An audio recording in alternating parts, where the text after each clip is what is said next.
नमस्कार, आप देख रहे हैं वंदे भारत, आपके साथ मैं हूं प्रिया सिन्हा। राष्ट्रवादी नेता पंडित दीनदयाल उपाध्याय की आज जयंती है। इस मौके पर प्रधानमंत्री नरेंद्र मोदी ने जयपुर से लेकर दिल्ली तक फुल एक्शन में वो नजर आए।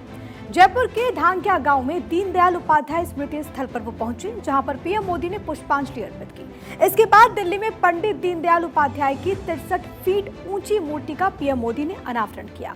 ये दो तस्वीरें इस वक्त आपके टीवी स्क्रीन पर आप देख पा रहे हैं। इन दोनों तस्वीरों के अपने मायने हैं। इससे पहले प्रधानमंत्री नरेंद्र मोदी ने ट्वीट भी किया, बाकायदा एक वीडियो शेयर किया। उन्होंने कहा कि किस तरीके से दीनदयाल उपाध्याय ने अंत्योदय का मंत्र दिया। उन्होंने बताया कि समाज में हर व्यक्ति का उत्थान कितना महत्वपूर्ण है। जो भी योजनाएं चलाई जाए, उसका पैमाना यही है कि समाज के वो आखिरी व्यक्ति तक पहुंच रहा है या फिर नहीं।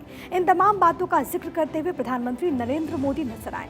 जब वो राजस्थान पहुंचे तो यहाँ पर भी वो इसी अंदाज में नजर आए। वहां पर उन्होंने पंडित दीनदयाल उपाध्याय को नमन किया। उनके संबोधन में भी इस बात का जिक्र नजर आया।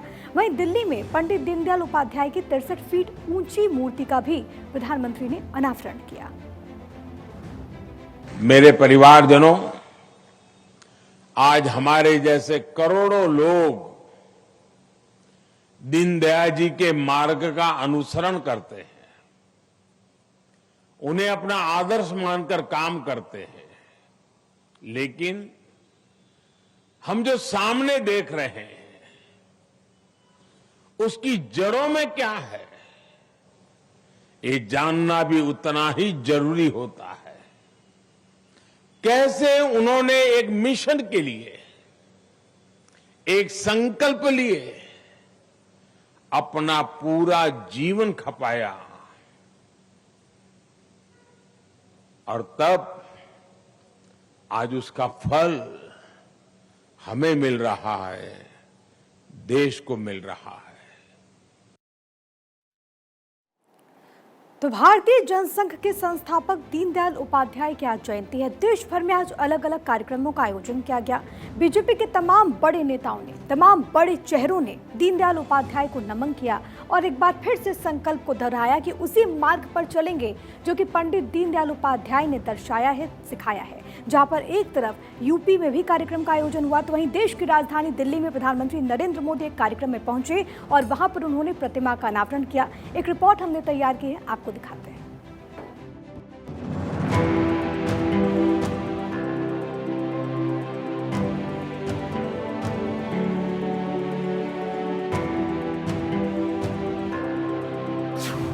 जनसंघ के नेता, राष्ट्र धर्म के प्रणेता, अंत्योदय के नायक, राष्ट्रवाद के प्रवर्तक दीनदयाल का स्मरण 2024 में बिताएंगे रण।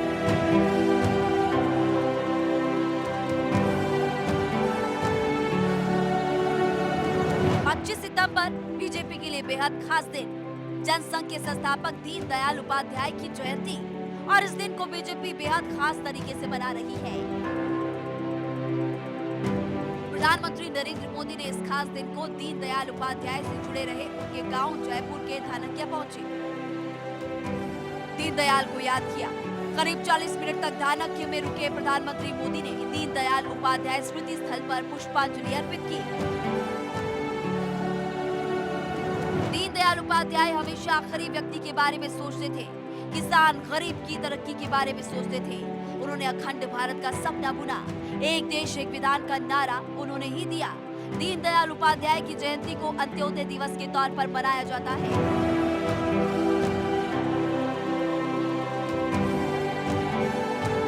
दीनदयाल उपाध्याय का सपना जम्मू कश्मीर से अनुच्छेद 370 हटाना, समाज में सबसे आखिरी व्यक्ति का उत्थान, एकात्म मानवतावाद के प्रबल समर्थक। 25 सितंबर 1916 को यूपी के मथुरा जिले के नगला चंद्रभान गांव में हुआ था। 25 सितंबर 1916 को यूपी के मथुरा जिले के नगला चंद्रभान गांव में हुआ था दीनदयाल उपाध्याय जी का जन्म। 1937 में जब वो कानपुर से बीए कर रहे थे, तब इसी दौरान राष्ट्रीय स्वयंसेवक के संपर्क में आए। इसके बाद उन्हें संघ के संस्थापक डॉक्टर हेडगेवार का संरक्षण मिला और वो पढ़ाई के बाद संघ के आजीवन प्रचारक हो गए। संघ के प्रचारक रहने के दौरान राजनीति में सक्रिय हुए। 1952 में कानपुर में जनसंघ का प्रथम अधिवेशन हुआ था। दीनदयाल तब महामंत्री बने। अधिवेशन में पारित 15 प्रस्तावों में से 7 प्रस्तुत किए थे। दीनदयाल उपाध्याय बीजेपी के शिखर पुरुष हैं। वो जनसंघ के अध्यक्ष और महामंत्री रहे। महज 43 दिन तक दीनदयाल जनसंघ के अध्यक्ष रहे थे। मुगल सराय स्टेशन पर उनकी हत्या कर दी गई थी। केंद्र और राज्य में जब बीजेपी की सरकारें आई तो मुगल सराय स्टेशन का नाम बदलकर दीनदयाल उपाध्याय के नाम पर रख दिया गया। Bureau report, Bharat 24।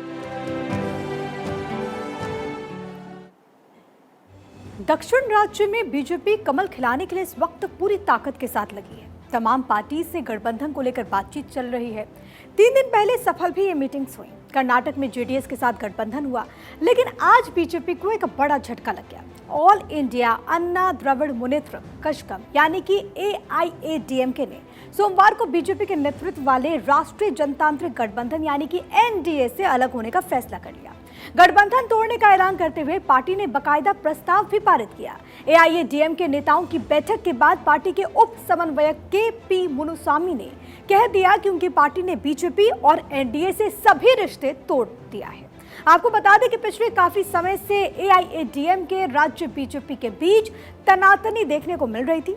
बीजेपी के लिए एक सेटबैक है, ये झटका है, लेकिन कर्नाटक में जेडीएस के साथ समझौता बीजेपी के लिए ज्यादा फायदेमंद भी है, क्योंकि तमिलनाडु के बजाय बीजेपी को कर्नाटक में अब ज्यादा सीटें मिलने की संभावना है। साउथ में ये क्या हो रहा है, ये सवाल इसलिए क्योंकि एक तरफ एनडीए का कुनबा बढ़ रहा है, जेडीएस की एंट्री हो चुकी है, दूसरी तरफ एनडीए से अब उसका एक घटक AIADMK दूर हो चला है। हालांकि अगर आप समीकरणों को एक साथ देखेंगे तो कहीं ना कहीं एनडीए के लिए ये एक पॉजिटिव इंडिकेशन इस लिहाज से तो हम समझ सकते हैं कि अब दक्षिण में मजबूती कर्नाटक में इस तरीके से मिलेगी क्योंकि अब जेडीएस की एंट्री हो चुकी है। जेडीएस एक बड़ी पार्टी है कर्नाटक की और कई मर्तबा ये किंग मेकर के तौर पर भी सामने आ चुकी है। एक अच्छा कदम है अगर उन्होंने भारतीय जनता पार्टी और उसकी विचारधारा को समझ लिया है और सोच समझ के बयान दिया है, और ये बयान इसलिए नहीं दिया कि वो बीजेपी के साथ किसी तरीके का कोई बार्गेन करेंगे, तो ये बहुत अच्छा कदम है। अभी 8 महीने बचा है ना, उसमें क्या होगा आज बोल नहीं सकता, आज बोल नहीं सकता। हम पार्टी स्ट्रांग करना, मजबूत करना वो सभी कार्यकर्ताओं का कर्तव्य है। अन्नामलई जी का लीडरशिप में अच्छा स्ट्रेंथनिंग करने का काम, पार्टी मजबूत करने का काम हर जगह में हो रहा है। लेकिन समय है, आज ही हम उसके बारे में निर्णय कर नहीं सकता है ना। आप सोचिए, अपना वरिष्ठ लोग हैं, वो लोग मैनेज करेंगे। और अब बात एयरफोर्स की नई उड़ान की। देश का पहला C-295 मिलिट्री एयरलिफ्ट विमान आधिकारिक रूप से भारतीय वायुसेना के बेड़े में शामिल हो गया। रक्षा मंत्री राजनाथ सिंह ने विमान का अनावरण किया। ये विमान इसी महीने स्पेन से भारत लाया गया था। राजनाथ सिंह ने विमान पर स्वास्तिक बनाकर पूजा भी की और इसे एयर चीफ को सौंपा। गाजियाबाद के हिंडन एयरबेस पर हुए कार्यक्रम में ड्रोन शो का भी बाकायदा आयोजन किया गया था। एक रिपोर्ट आपको दिखाते हैं।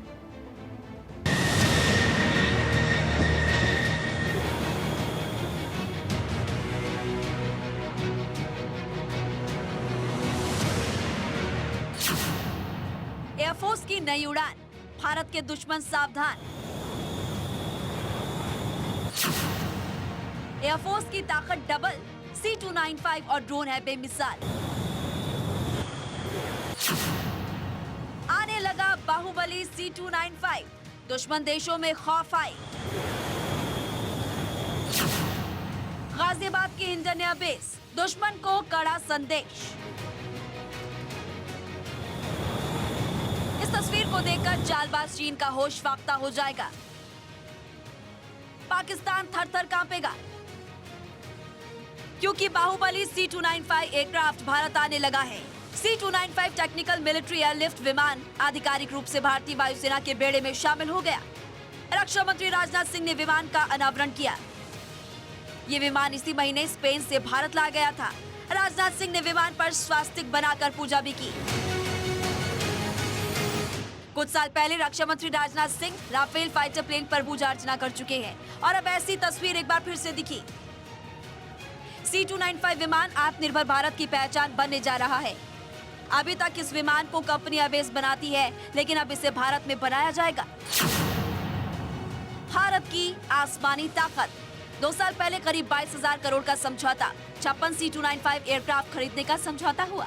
16 विमान स्पेन से आएंगे। भारत में बनाने के लिए एयरबस और टाटा के बीच समझौता हुआ। 40 विमान टाटा एयरबस मिलकर बनाएंगे। साल 2026 तक सभी 56 एयरक्राफ्ट वायुसेना को मिल जाएंगे।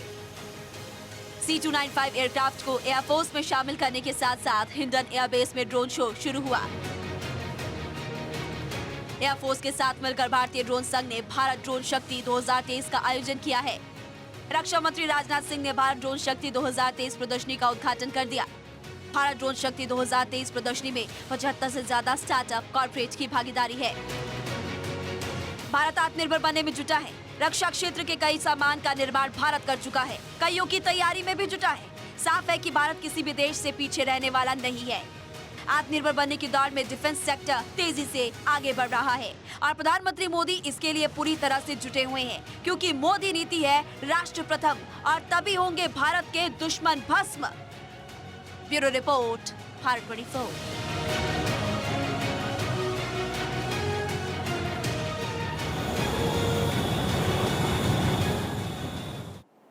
तो C295 भारतीय वायुसेना के बेड़े में शामिल हो गया। इसकी कुछ खासियत के बारे में आपको बता देते हैं। देखिए, छोटी जगह पर भी टेक ऑफ और लैंडिंग करने में ये सक्षम है। लैंडिंग के लिए महज 320 मीटर रनवे की इसको दरकार है, इससे ज्यादा की जरूरत नहीं है। लद्दाख, कश्मीर जैसे दुर्गम पहाड़ी इलाकों में भी इसकी भूमिका बेहद ज्यादा निर्णायक हो जाती है। 480 किलोमीटर प्रति घंटे की गति से उड़ान भर सकता है और सबसे बड़ी बात है कि 11 घंटे तक लगातार ये उड़ान भरने में सक्षम है। करीब 10 टन वजन उठाने में भी C295 एयरक्राफ्ट सक्षम है और इसी वजह से कहा जा रहा है कि इसके इंडक्शन के बाद अब भारतीय वायुसेना की ताकत दोगुनी हो चुकी है और इसी वजह से दुश्मन अब थर-थर कांप रहे हैं।